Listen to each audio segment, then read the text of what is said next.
নাও। আমার পেট আজকে ঢাল। আরে না, এটা ধরো, এটা বুড়ি ভালো করে ধরবা, যদি গ্লাস ভেঙেছো। কি দেখাচ্ছে বিয়ে খেয়ে পাচ্ছি দেখো, না। খাও, খেয়ে দেখো কেমন হয়েছে। আরে ওইটা তো দারুণ হয়েছে। ভালো হয়েছে হ্যাঁ, চাউমিনটা। তোর আর কালসুজির আমি মনা বুড়ি চারজনে তিনজনে গল্প করে বলছিলাম পুনমের ওই যা জিনিসগুলিও করে ওর দেখলাম মাপটা হাতের আন্দাজটা আছে, মানে ঝাল লবণ মিষ্টি যে ঠিক ঠিক ওর একটা আন্দাজটা ঠিক আছে, সবার এটা থাকে না, হয়তো হাতে কিছু থাকতে থাকে। আর আমারও তাই বললাম জীবনে আমি কোনোদিন ছাকিনি। না, আমি লাস্টে একবার চাকি। সে ঠিক আছে, তোর তো ছাকতেই হবে। এটা খেয়ে দেখো, বাবা শুধু একটু খাও, একটু খাও, মুখে নাও একটু। তুই তোর না ছবিটা নিবি। হ্যাঁ। আরে বাবা আমি কি বুঝি না। তাড়াতাড়ি নাও, অল্প একটু। বাবারে, আমার মনে ফেলবা না গা শুধু। কাঁপছে।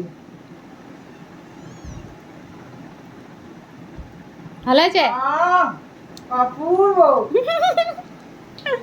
ভালো হয়েছে।